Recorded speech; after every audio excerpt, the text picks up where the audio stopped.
Muslimin, muslimat yang dirahmati Allah sekalian. Alhamdulillah. Pertama dan selama-lamanya kita panjatkan setinggi-tinggi puji syukur pada Allah Subhanahu wa taala dengan izin taufik hidayah Allah Subhanahu wa taala jua. Pada malam ini kita ditakdirkan untuk bertemu di sini dengan satu tujuan dan niat untuk menggapai redha Allah Subhanahu wa taala. Dan mudah-mudahan dengan niat yang murni kita ini dalam mencari ilmu, membaiki diri, seterusnya mencapai redha Allah Subhanahu wa taala, dibantu dan dipimpin oleh Allah Subhanahu wa taala. Tuan-tuan, ini kali pertama saya masuk ke kawasan ini, tuan-tuan. Pintu masuk tadi pun saya dah terlajak ke depan. Tiba-tiba ada sebuah motor datang belakang, dia kata masuk sebelah dalam dinding zinc. Barulah saya undur masuk dalam. Rupanya dalam ni ada rumah dan ada surau lagi. Alhamdulillah, saya pun tak tahu saya berada di mana ni, tuan-tuan. Kalau tak diberitahu jalan keluar, rasa tak dikeluar dah rasa saya ni. Cuma Alhamdulillah, walaupun dalam suasana begini, kita masih boleh melihat surau yang cantik dan indah. Mewah lah, tuan-tuan. Ada aircon lagi. Walaupun berada di dalam kawasan yang saya tak pernah masuk lah, tuan-tuan.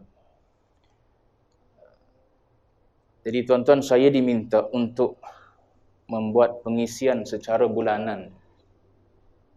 Cuma sebelum itu, tuan-tuan, saya perkenalkan diri saya, takut terlalu asing. Entah daripada planet mana datang.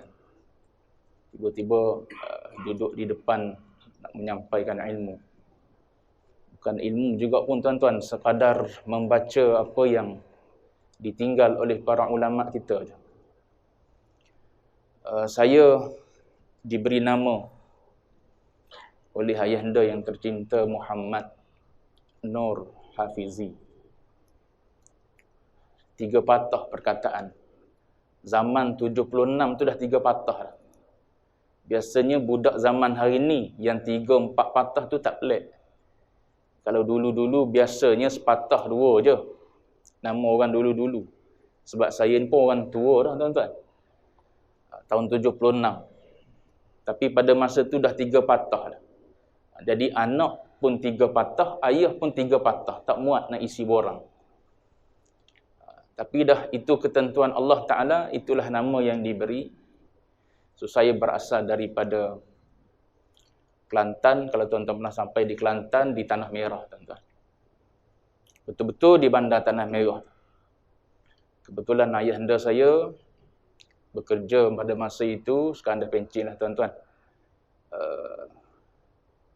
Imam satu di Masjid Tanah Merah tu lah. Jadi orang yang untuk mengajar sampai ke hari ni. So orang yang pertama saya ambil ilmu belajar kitab-kitab ini daripada ayahanda sendirilah. Kitab-kitab pondok. Sebab latar belakang dia adalah latar belakang pondok. So kalau tuan-tuan pergi ke rumah saya, kitab-kitab pondok banyaklah yang ayahanda punya.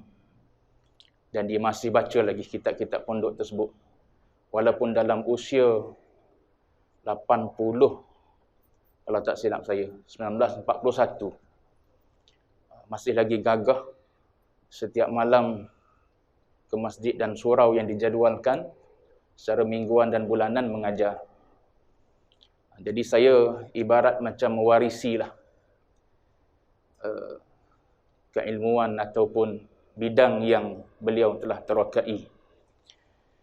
Jadi kalau tuan-tuan pergi ke Tanah Merah, kebetulan saya ada ahlan wa sahlan, tuan-tuan, ke rumah ayahanda saya. Saya berhijrah ke Kuala Lumpur, tuan-tuan, pada tahun 2001. Tahun 2001. Setelah saya pulang daripada belajar, saya masuk ke UIA. Di situlah saya memulakan kerjaya masuk masjid dan surau berkuliah. Saya pun tak pasti macam mana orang boleh kenal. Saya hanya datang untuk sembahyang berjemaah je. Bermula di Masjid di Surau Nurul Muttaqin, Taman Melati, kalau tuan-tuan pernah pergi. Di situlah saya duduk di flat tepi tu, saya menyewa di situ masa tu. Kemudian saya berulang-alik ke surau tersebut untuk solat jemaah. Dia orang tengok watak macam ustaz kot. Ustaz ni ada watak kot, boleh jadi. Dengan watak kita yang pakai jubah, pakai kopiah ni, dia orang ingat ustaz ada janggut sikit-sikit kan. Ni orang yang ada ilmu agama sikit-sikit kot. So dia orang tolak untuk jadi imam mula-mula. So saya naik jadi imam. Kemudian dia orang bagi slot untuk mengisi kuliah. So saya mula mengisi kuliah di situlah. Di Masjid di Surau Nurul Muttaqin tu lah. Lepas tu dia orang bawa. Masa tu saya pun bukan ada kenderaan pun, tuan-tuan. Masa bujang. Jadi dia orang bawa pergi tempat tu, tempat ni, program tu, program ni. Daripada situlah saya bergerak di sekitar Lembah Kelang. Sementara, kemudian saya ke Sabah, tuan-tuan. Di Kota Kinabalu, Sabah selama 3 tahun. Sempatlah mengajar di sana. Kemudian saya balik semula ke Kuala Lumpur. Sampailah ke hari ni, tuan-tuan, duduk mengajar malam-malamnya di masjid dan surau lah. Sini area Kuala Lumpur lah. Alhamdulillah. Jadi saya jawatan tetapnya mengajar bahasa Arab, dan bidang saya pun bidang bahasa Arab. Kalau waktu belajar dulu, bahasa Arab dan adabnya, bahasa Arab dan sastranya. Maknanya apa yang saya belajar adalah bahasa Arab dan juga sastra. Bila sebut sastra, maknanya saya bidangnya adalah syair-syair Arab. Syair Arab daripada zaman jahiliyah sehinggalah zaman moden. Bukan setakat syair, bahkan nathar. Nathar ni macam novel-novel. Novel-novel Arab. Dan ada subjek dalam bidang tersebut, kita kena kritik. Kita kena kritik syair Arab, kita kena kritik nathar Arab. Kita orang Melayu yang menulis syair dan novel pun tak pernah. Tapi itulah bidang, tuan-tuan. Jadi saya bukan berlatar belakangkan syariah di peringkat universiti lah. Cuma tafriq ada cawangan, ada cabang beberapa subjek syariah. Cuma kita di samping pendidikan formal universiti, kita ikut majlis-majlis talaqi dengan para masyayikh lah. Dengan sebab itulah bolehlah kita baca sikit-sikit kitab yang ada. Antara kitab yang kita nak baca ni pun, kitab Al-Adabul Mufrad ni pun adalah tempat sandarannya guru yang kita pernah baca. Cuma nuskhahnya adalah nuskhah Arab. Nuskhah Arab 1 jilid. Bila diterjemah dah jadi 2 jilid. Jadi, andai ada silap dan salah, tuan-tuan, dalam saya mengajar, tuan-tuan boleh bertemu dengan saya dan beritahu. Saya akan terima kesilapan tersebut. Sebab itu memang datang daripada kejahilan diri saya sendirilah. Jadi saya mengajar bahasa Arab di, kalau tuan-tuan kenal, di SMKA Kuala Lumpur. Di Bandar Menjalara. Orang panggil Semakel. Dia terkenal dengan Semakel nama dia. Satu-satunya SMKA di Kuala Lumpur. SMKA di Kuala Lumpur ni tak banyak. Kalau di Selangor banyak. Tapi di Kuala Lumpur itulah satu-satunya SMKA. Yang sekarang ni dah ada aliran tahfiz. Dah generasi ke-7 ke-8 lebih kurang gitulah. Maknanya dah ada yang keluar daripada bumi Semakel itu sebagai hafizul Quran. Penghafaz Al-Quran. Cuma saya tak mengajar Quran, saya mengajar bahasa Arab lah. Itu bidang memang takhusus spesialis saya lah dalam bidang bahasa Arab. Jadi tuan-tuan, kitab yang kita nak baca ni tuan-tuan, kitab Al-Adabul Mufrad yang ditulis oleh Al-Imamul Bukhari ni, penulisnya adalah seorang yang sangat tinggilah kedudukannya. Dia adalah Amirul Mukminin fil hadis. Adapun orang-orang yang membaca kitab ini teramat-amat jauhlah kedudukan dari sudut ilmunya berbanding dengan Al-Imam Al-Bukhari rahimahullahu taala. Jadi apa yang kita gunakan dalam pendekatan kita membaca hadis-hadis yang disampaikan oleh Al-Imam Al-Bukhari, Al-Imam Al-Bukhari boleh jadi melihat hadis tersebut daripada berbagai angle. Tapi kita hanya melihat dari sudut mafhumnya. Apakah pengajaran yang boleh kita ambil? Kalau kita boleh beramal dari sudut pengajaran sesuatu hadis itu pun sudah suatu nikmat yang cukup besar. Kalau kita boleh beramal dengan mafhum hadis, pengajaran daripada hadis yang ulama-ulama syarahkan daripada hadis-hadis baginda Nabi, itu pun sudah cukup besar, itu pun sudah cukup bermakna. Daripada kita nak memahami sesuatu hadis itu dari sudut sanadnya, dari sudut matannya, dari sudut pendalilannya dan sebagainya, itu kerja para ulama untuk melihat daripada angle yang berbagai-bagai. Adapun kerja kita sebagai orang awam ini adalah untuk memahami sesuatu hadis itu, untuk kita ambil pengajaran dan beramal.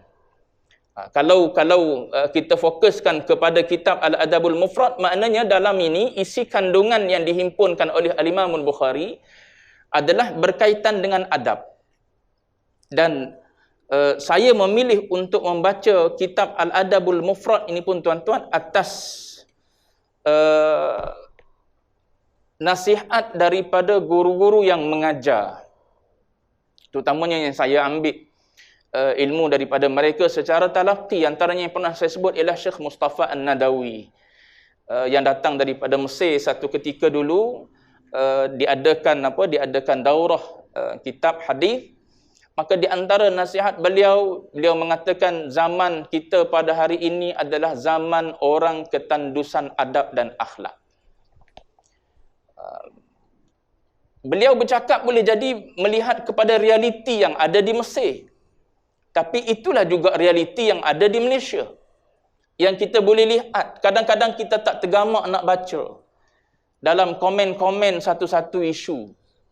Ada cikgu je yang bercakap, yang bersembang kan. Waktu satu sekolah kan, kita bersembang, duduk minum dan sebagainya. Ada cikgu je yang bagi tahu, saya bila baca status daripada agamawan sekian-sekian, saya tak sanggup nak baca komen kat bawah tu. Sebab apa? Bahasa-bahasanya tak indah, tak cantik. Tak seronok kita nak baca. Padahal kadang-kadang isu itu hanyalah isu yang boleh kita berlapang dada. Sebab dia adalah isu khilafiyah.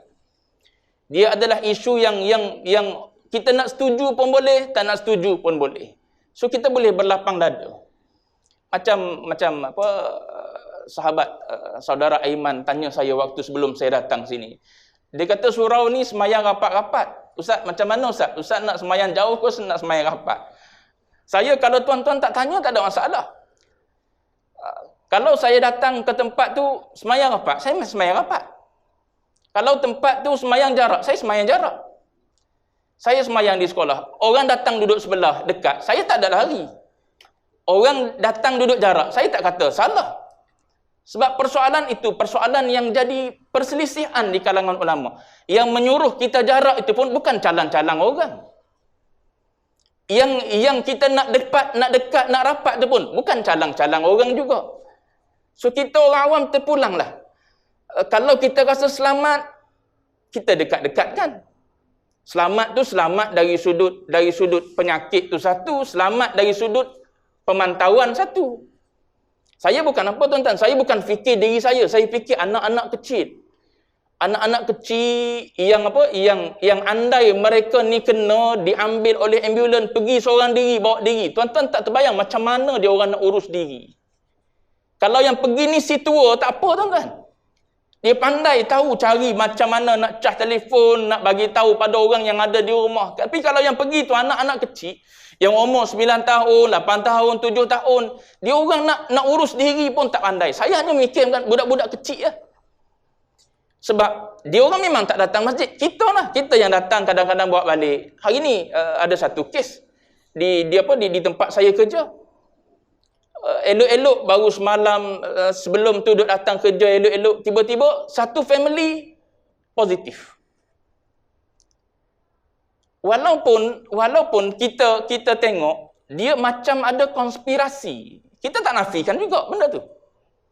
Kan? Sekarang ni cerita bab COVID pula. Bukan adab mufrad dah. Orang yang saya tengok dalam grup ada grup asatizah Kuala Lumpur KL ni. Dia ada grup asatizah Kuala Lumpur KL. Dalam tu ada juga ustaz-ustaz yang macam anti-vax lah. Yang tak setuju dengan vaksin ni. Tapi bila bercakap tentang yang ni tak setuju, yang ni setuju, last sekali di remove-nya. Betul lah juga di remove tu sebab medium itu bukan dibuat untuk berbincang tentang vaksin tak vaksin. Medium itu dibuat untuk mencari penceramah. Kalau ada kosong, kalau ada kekosongan, bila masuk di dalam tu terus. Tak sampai 1 minit, sekejap je dapat. Ada orang terus sanggup. Itu medium dia. Tapi kadang-kadang kita menggunakan medium yang kurang tepat. Dan bila orang yang melihat tu pula tak boleh berlapang dada dalam isu tersebut, dia datang rasa tak seronok, datang rasa nak marah, datang rasa macam-macam lah. Sehinggalah kita sanggup remove kawan kita sendiri. Kita sanggup buang kawan kita sendiri. Jadi isu ini sebenarnya bukan isu besar bagi saya lah. Kalau tuan-tuan tak tanya, saya datang tengok sah rapat, saya semai rapat. Bagi saya follow selagi mana ada sandaran dia. Sebab yang memutuskan untuk jarak itu bukan orang-orang biasa macam kita yang baca pun masih tak tahu mana mubtada' khabarnya. Bukan macam kita yang tak faham nas teks dan pendalilan dan sebagainya. Mereka adalah orang yang bijak pandai, yang diiktiraf oleh negara kebijaksanaan mereka, kealiman mereka dalam bidang tersebut. Jadi terpulang pada kita nak terima ataupun tak nak terima. Itu persoalan yang melibatkan adab juga. Kalau kita boleh beradab, tak ada masalah. Tapi kalau kita tak boleh beradab, dia boleh bertegang leher. Walaupun isunya isu tak besar pun. Isu kecil saja. Sebab tu saya menukilkan kalam dalam kitab Nihayatul Zain. Dalam kitab Nihayatul Zain, muka surat 119, kalau tak silap saya, disebutkan di situ. Andai sebabnya ialah kerana kepanasan je. Kerana panas. Semayang di Masjidil Haram open kan, dia terbuka, dia punya bumbung dia. Jadi andai panas kita berada di situ, maka kita boleh undur ke belakang sehingga kan jarak di depan tu jauh. Tak menghilangkan fadilat berjemaah dan fadilat sah. Itu sebab panas. Kalau sebab panas pun saya kata boleh dijarakkan saf sehingga tak meluputkan fadilat. Ini kan pula kita jarak kerana kita bimbang takut ada jangkitan. Dan benda ni pasti ada. Sekarang ni bukan kita lihat orang jauh-jauh lagi dah. Kita tengok orang dekat-dekat. Baru semalam sahabat baik saya waktu belajar pun sekali dengan dia lah. Balik ke Kelantan, kekanda meninggal. Sebab COVID. 2 orang lagi tengah sakit lagi. 3 orang yang sakit tu daripada keluarga yang tak nak terima vaksin. Wallahu a'lam, kita nak kata dia konspirasi. Mungkin di peringkat awal ni konspirasi kerana orang nak meniaga. Macam Datuk Seri Vida lah tuan-tuan. Dengan siapa? Power dia tu. Orang kata ini bukan betul-betul, ini marketing ni. Memang betul marketing pun selepas tu. Dulu asal mungkin dia adalah konspirasi. Sebab apa? Orang nak mewujudkan kerja, nak menguntungkan orang pembuat vaksin dan sebagainya, maka dicipta virus. Mungkin kita pun tak tahu.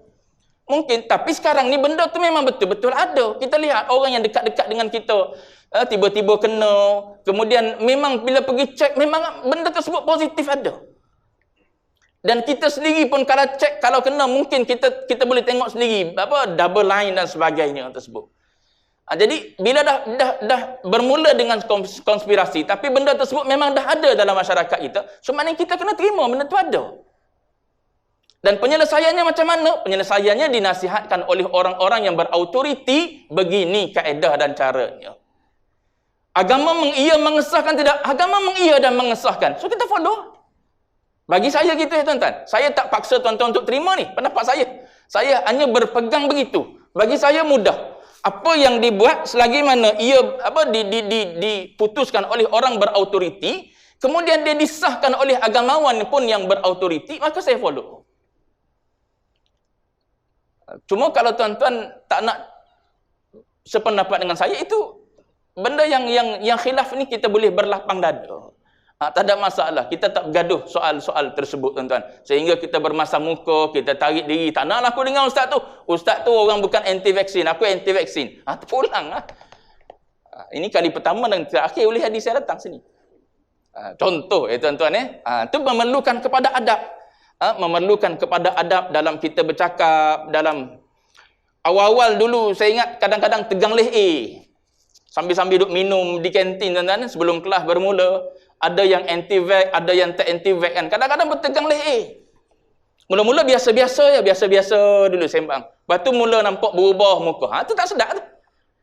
Sebab tu bila kita kena jadi orang yang berjiwa besar.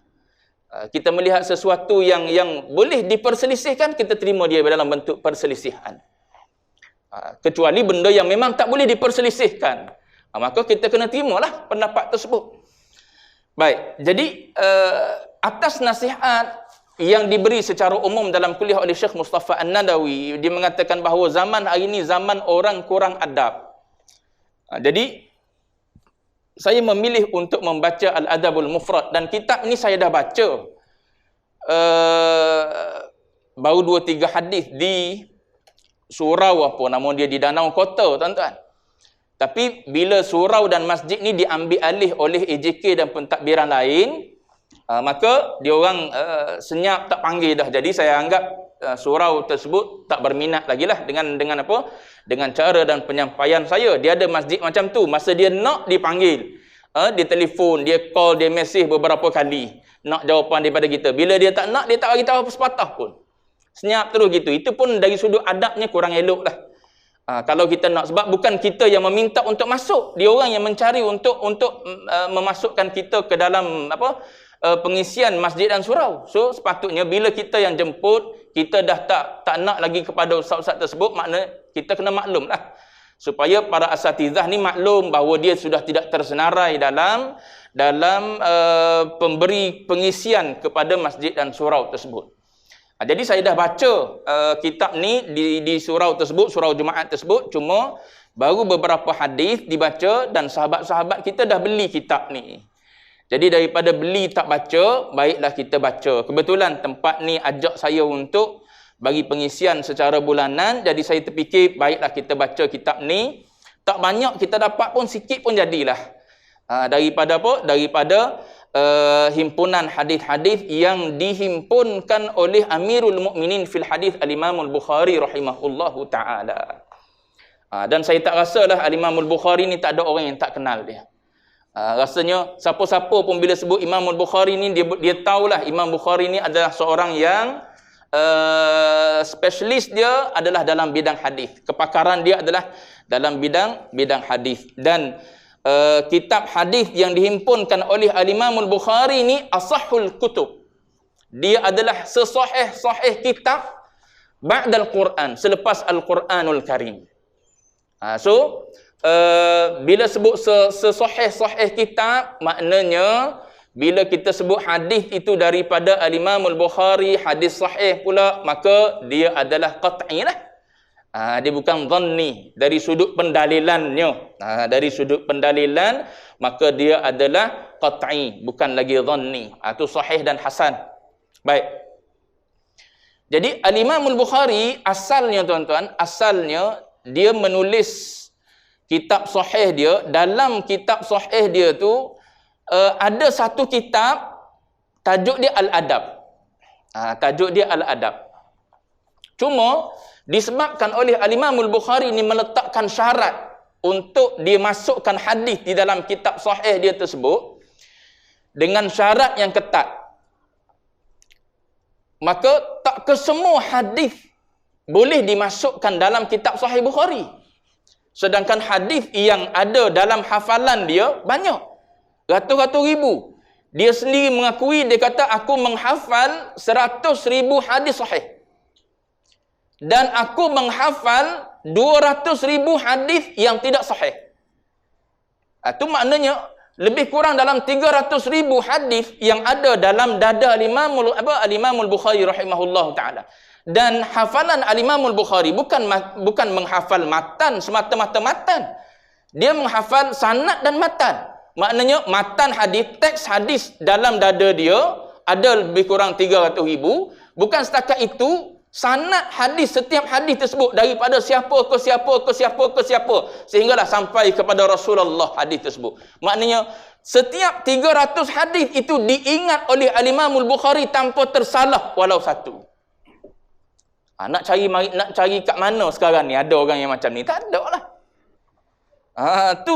Sebab tu bila mana Al-Imamul Bukhari melihat syarat yang dia sendiri letak untuk memasukkan hadis dalam kitab sahih dia ketat, sedangkan bab adab, bab zuhud, bab akhlak ini tak memerlukan kepada hadis-hadis yang sahih pun untuk kita jadikan sebagai panduan dan amalan. Maka justru itu Al-Imamul Bukhari pun mengeluarkan satu kitab yang berkaitan dengan adab daripada kitab sahih dia, dikeluarkan, dia letak asing. Sebab tu asing itulah perbahasan dia hanya berkenaan dengan adab saja, maka dinamakan Al-Adabul Mufrad. Maka dalam kitab hadis kitab Al-Adabul Mufrad ni, maknanya dalam ni bukan setakat hadis sahih jelah. Ada hadis-hadis yang tak sampai ke tahap sahih. Cuma tak adalah hadis maudhu'. Hadis maudhu' ni maknanya hadis yang direka, paling tidak pun hadis dhaif lah, hadis yang paling lemah. Tapi tak ada masalah lah hadis lemah, sebab kita nak melihat bukan dalam soal halal dan haram. Dalam muqaddimah kitab tu pun disebutkan ditulis oleh Syekh Abdul Fattah Abu Ghuddah. Saya sempat jumpa dengan Syekh Abdul Fattah Abu Ghuddah ni waktu belajar dulu. Dan pernah duduk bertalaki lah juga dengan beliau walaupun tak banyak kali. Cuma sempat dengan Syekh Abdul Fattah Abu Ghuddah ni. Dan dalam muqaddimah ni disebutkan, dinukilkan kalam Imam Ahmad bin Hanbal yang mengatakan bahawa bila kami meriwayatkan persoalan yang berkaitan dengan halal dan haram, maknanya hadis-hadis yang membicarakan soal halal dan haram, maka kata Imam Ahmad bin Hanbal, tasyaddadna. Saat kami meriwayatkan hadis dan hadis itu menceritakan halal dan haram, maka kami akan syadid dalam soal mengambil hadis tersebut. Maknanya kami akan tegas, akan detailkan perinciannya untuk kami terima hadis-hadis tersebut sebagai pegangan dan pendalilan. Adapun dia kata kalau dia berkaitan dengan fadail, dia berkaitan dengan kelebihan, berkaitan dengan akhlak, berkaitan dengan adab, berkaitan dengan zuhud dan sebagainya, maka tasahalna, maka kami ambil mudah je lah. Ambil mudah tu bukan maknanya macam kita ambil mudah. Maknanya walaupun hadis tersebut tak sampai ke peringkat sahih pun boleh kita terima dia sebagai panduan dan amalan untuk kita jadikan sebagai sandaran untuk kita beramal. Jadi dalam kitab Al-Adabul Mufrad ni maknanya tak berhimpun di sini hanya hadis-hadis sahih, tapi ada jugalah hadis-hadis dhaif. Bukan setakat hadis, bahkan athar daripada para sahabat pun dimasukkan juga di dalam kitab Al-Adabul Mufrad ini. Baik. Itu serba ringkaslah tuan-tuan berkenaan dengan kitab yang akan kita baca ni. Satunya dia berkait dengan adab, yang keduanya dalam ni maknanya kalau kita bertemu dengan hadis-hadis yang tak sahih pun tak ada masalah sebab dia tak berkait dengan halal dan haram. Bahkan kata Syekh Abdul Fattah Abu Ghuddah ni, dia mengatakan andai orang pada hari ini membuang hadis-hadis dhaif secara mutlak, itu menunjukkan orang ini tak faham sebagaimana Al-Imamul Bukhari faham. Maknanya Al-Imamul Bukhari asingkan kitab sahih dia daripada kitab Adab Mufrad ni, itu menunjukkan kefahaman yang benar pada Al-Imamul Bukhari bahawa hadis-hadis yang tak sahih ni memang boleh digunakan. Cuma dalam bab-bab tertentu, dalam bab fadail amal dan sebagainya. Bukan maknanya bila dhaif je kita tolak ke tepi terus. Macam orang zaman hari ni. Ada yang jenis macam tu. Tak nak pakai hadis dhaif. Itu yang duk bergaduh antara agamawan tu. Itu isu tentang apa? Tentang tidur lepas asar ke apa tuan-tuan. Tidur lepas asar. Ada hadis dan hadis tersebut boleh jadi hadis dhaif, bukan hadis yang sahih. Tapi dari sudut fadail amal, lebih tak tidur selepas asar. Ada kelebihan tak? Ataupun di sana kekurangan tidur selepas asar? Mana tak ada masalah lah kita nak beramal dari sudut kelebihan. Bukan hadis tersebut datang menyatakan haram ataupun halal tidur selepas asar. Tapi ada sebahagian orang pada hari ini tak nak terima langsung hadis sahih. Jadi Abdul Fattah Beruddah dia mengatakan bahawa andai ada orang pada zaman hari ini yang menolak hadis dhaif, dalam bab fadail amal pun dia tak terima, maknanya itu menunjukkan ketidakfahaman orang tersebut terhadap pengamalan hadis sebagaimana yang diamalkan oleh Al-Imam Al-Bukhari rahimahullahu taala. Jadi Al-Imam Al-Bukhari mencantumkan dalam kitab ini hadis-hadis yang sahih dan juga yang tidak sahih. Baik. Kemudian tuan-tuan saya nak sebut pada malam ini sebagai muqaddimah yang tuan-tuan ialah kitab ini adalah berkaitan dengan adab, dan dalam banyak syarah antara syarah yang dinasihatkan oleh guru kami Syekh Muhammad Awad Manqush yang digelar sebagai muhaddits musnid Mesir, beliau mengatakan syarah yang terbaik bagi beliau syarah yang terbaik bagi kitab Al-Adabul Mufrad ialah Fadlullahis Samad fi Tawdihil Adabil Mufrad. Kalau tuan-tuan nak beli kitab syarah dia yang boleh berbahasa Arab dan memahami bahasa Arab, maknanya belilah kitab Fadlullahis Samad fi Tawdihil Adabil Mufrad. Itu di antara kitab syarah kepada Al-Adabul Mufrad yang dinyatakan oleh guru kami lah. Baik. Perkataan adab ini tuan-tuan dalam kitab-kitab syarah mesti dia akan gabungkan dengan akhlak. Adab dan akhlak. Dan kita Melayu pun bila kita sebut adab, kita faham itu adalah akhlak. Bila sebut akhlak, kita faham itu adalah adab. So, dua kalimah itu seolah-olah macam sinonim. Macam muradif, macam seerti di antara adab dan juga akhlak. Jadi apa itu adab dan apa itu akhlak? Sebelum kita masuk kepada hadis, apa yang dimaksudkan dengan adab dan apa yang dimaksudkan dengan akhlak? Ada ulama lughah mengatakan adab ini diambil daripada perkataan ma'dubah. Ma'dubah. Dalam hadis Nabi ada idza marartum bi ma'dubatillah. Kalau tak silap saya gitu. Almarhum tuan guru pernah baca hadis tersebut.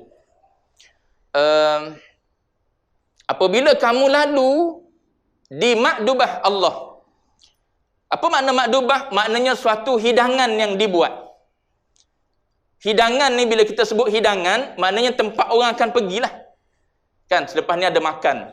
Contoh, bila kita letak hidangan, maknanya situlah orang akan pergi.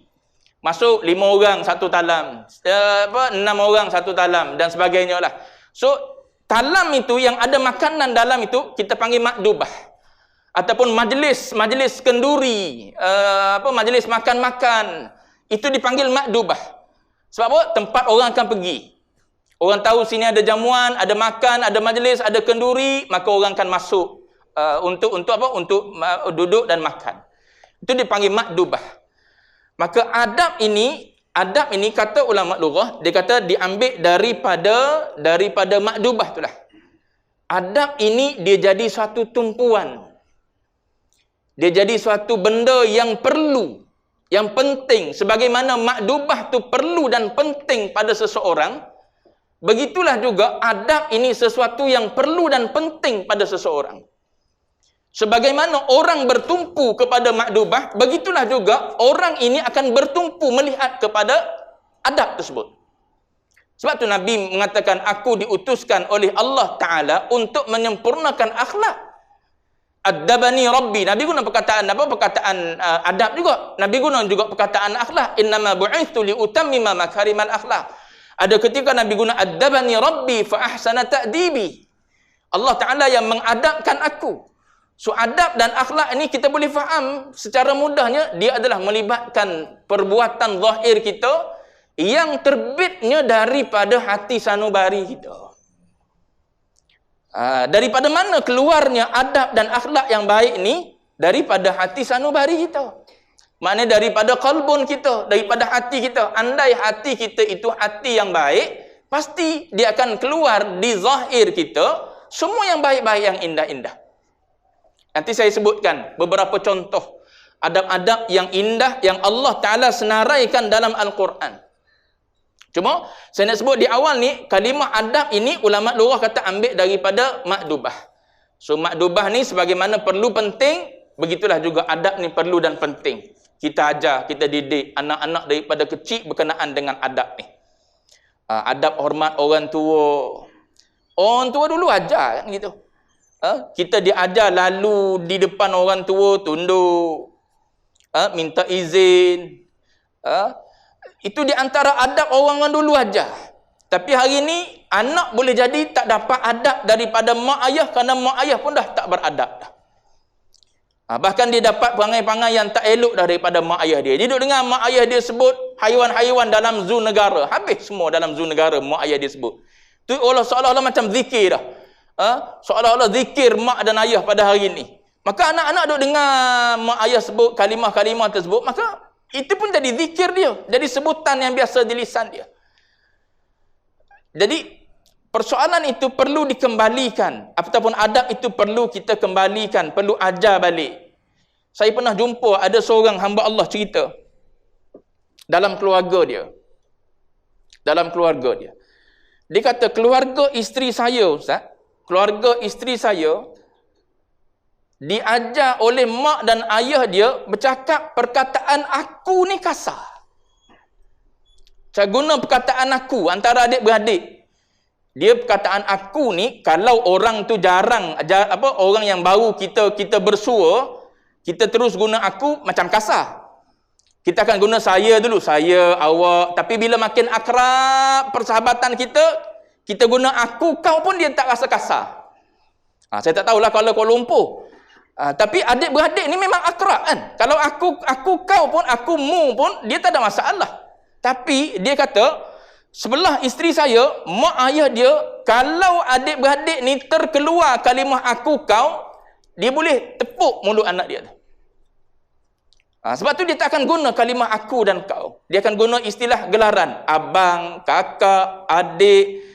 Kalau belah Kelantan kan, belah Kelantan dipanggil apa? Ambo lah. Ambo. Gitu perkataan-perkataan yang digunakan sebagai pengganti diri. Tapi belah saya, Ustaz, belah saya tak ada masalah aku kau.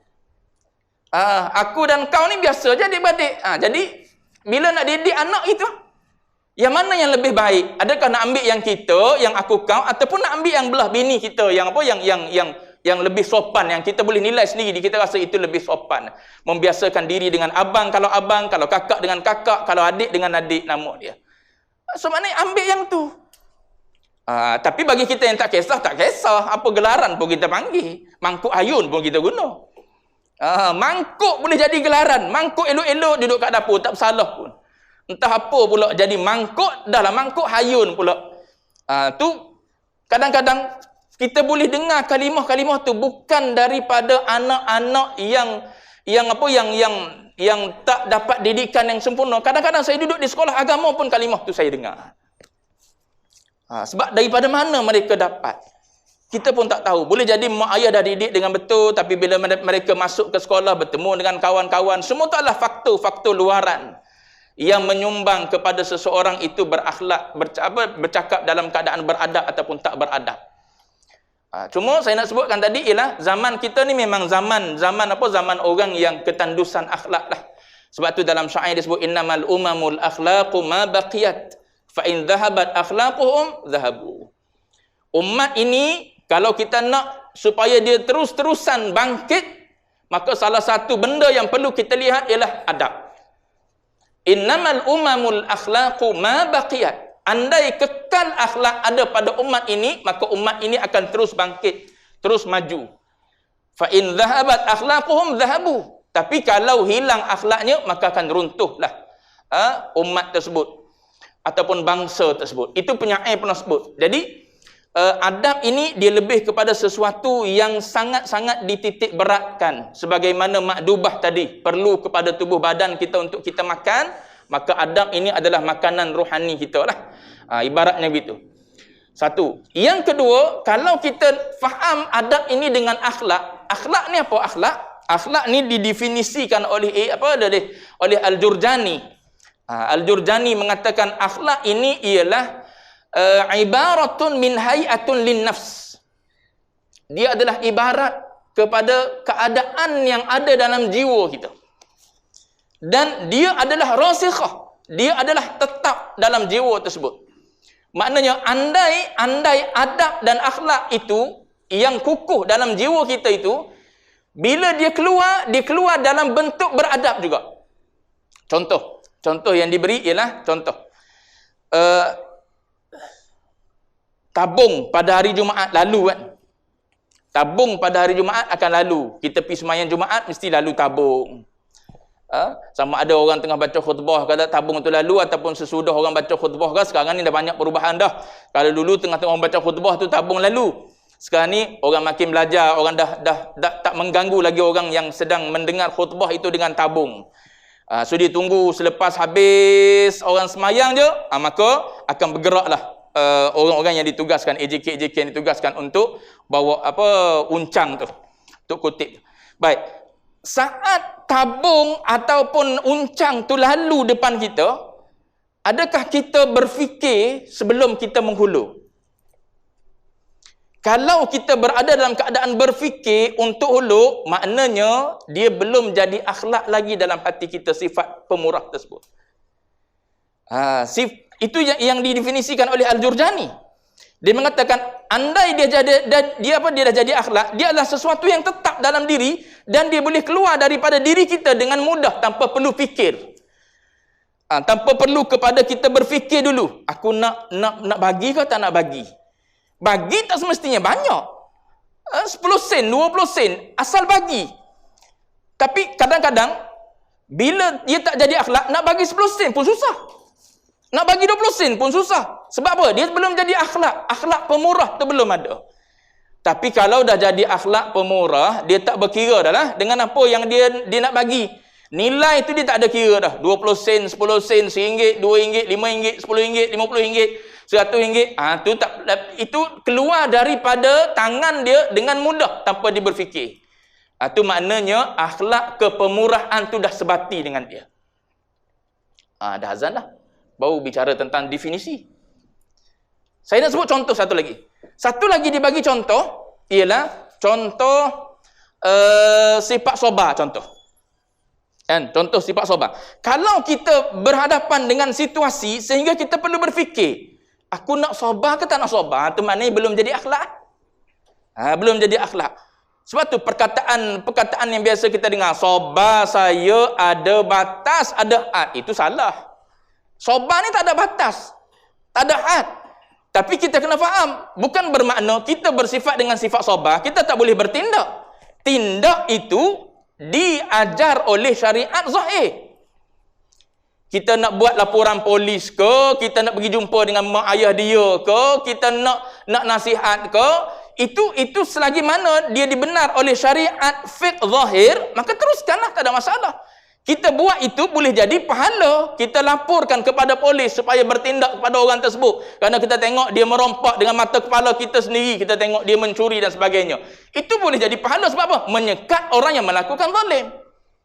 Cuma dalam hati kita, sabar ke tak sabar? Tindakan tu keluar dalam keadaan kita sabar ke ataupun kita tak sabar?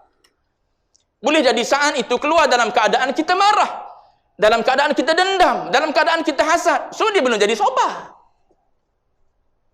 Dia nak bila jiwa kita betul-betul dah sabar, dia boleh keluar dalam keadaan sentiasa sabar. Sabar ni kan, as-sabru ni kan ar-rabtu. Sabar ni di sudut lughah ni dia adalah al-habsu ar-rabtu. Dia adalah ikat supaya tak keluar daripada hati kita sesuatu yang tak baik, sehingga terpancar di perbuatan zahir kita. Dengan matanya merah, dengan tangannya nak menggigil, nak angkat, nak tampar, nak sepak dan sebagainya. Tu memang tak sabar tu. Maknanya dah tak mampu kurung tu.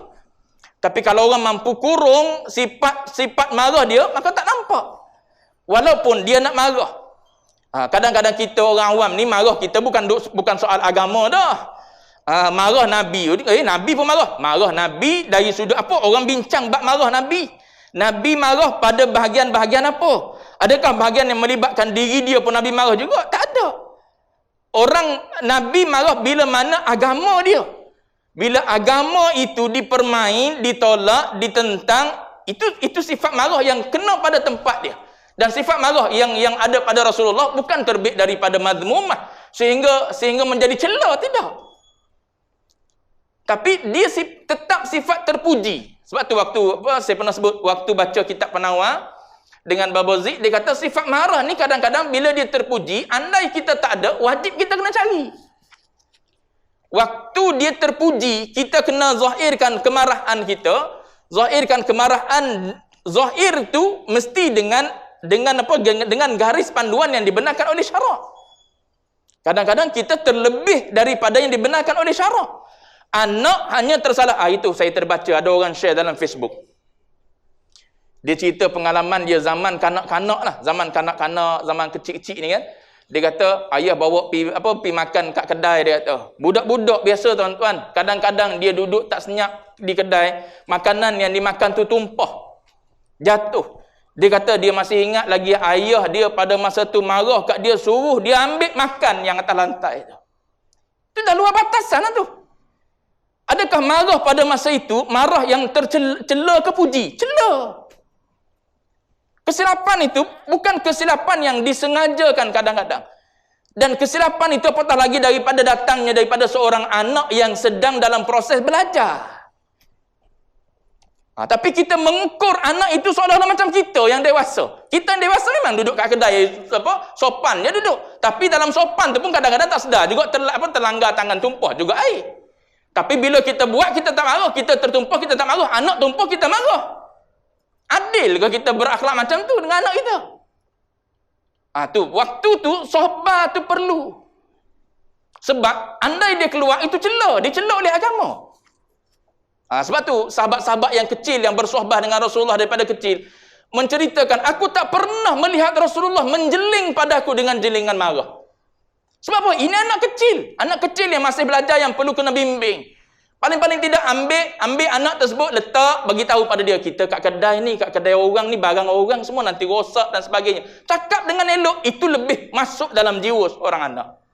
Daripada kita marah. Marah depan orang, anak kita bukan tak ada perasaan, ada perasaan juga. Walaupun dia masih kecil, dia tetap ada perasaan. Kadang-kadang kita mengabaikan perasaan seorang anak kecil. Sebab tu jadi anak kadang-kadang terbantu dari sudut kecerdikan dia, kepintaran dia, disebabkan oleh sifat kadang-kadang panas baran daripada seorang ayah ataupun ibu. Semua tu kerana kekurangan adab dan akhlak kita sebagai orang tua, sebagai mak, sebagai ayah dan sebagainya. Jadi andai sabar tu dah jadi akhlak, maka dia akan keluar dalam bentuk tanpa perlu kita berfikir. Saya pernah sebut contoh, andai berlaku naudzubillah terlanggar kereta orang katakanlah, ataupun orang langgar kereta kita daripada belakang katakanlah, kita akan keluar daripada kereta tu, kita akan tengok dulu siapa yang ada kat dalam kereta. Kalau yang keluar tu lelaki juga, dan dalam kereta tu ada 2-3 orang lagi lelaki, yang sadar-madar pula. Sadar-madar ada ke tidak tahu. Cuma nak beritahunya, bila yang keluar tu sadar-madar 2-3 orang pula lelaki, tak jadi kita nak marah. Tapi kalau yang keluar tu kita tengok, aku boleh makan dia ni, jawab dia mula naik angin kita. Tak boleh sabar kita. Sabar saya ada tahap ni. Tu perangai sabar belum jadi akhlak. Andai dah jadi akhlak, jom kita ke tepi dulu. Sebab apa? Belakang halang laluan, kita bincang kat tepi. Tak ada marah, tak ada apa. Sebab apa? Benda tersebut kadang-kadang tak disengajakan. Masing-masing kalut dan sebagainya, masing-masing, dan benda tersebut boleh diselesaikan dengan elok, dengan baik pun. Ada sahabat saya cerita, helak terlanggar kereta dia. Dah helak terlanggar kereta dia. Dia tak nak bayar. Tak nak bayar pula. Bahkan call, bukan setakat yang langgar tu je, ayah pula call. Marah-marah lagi. Dia boleh jawab dengan senangnya, dia kata, pakcik, dia kata, sekarang ni saya yang bersalah ke anak pakcik yang salah? Pakcik tu terdiam dengan perkataan yang kita tak balas, marah dengan marah. Sekarang ni yang salah ni saya ke ataupun anak pakcik? Sekarang ni kalau pakcik tak nak bayar, tak apalah dia tu. Habis kat ni, habis kat sini. Kalau pakcik nak bayar, kalau pakcik nak ajak saya pergi report, jom kita pergi report.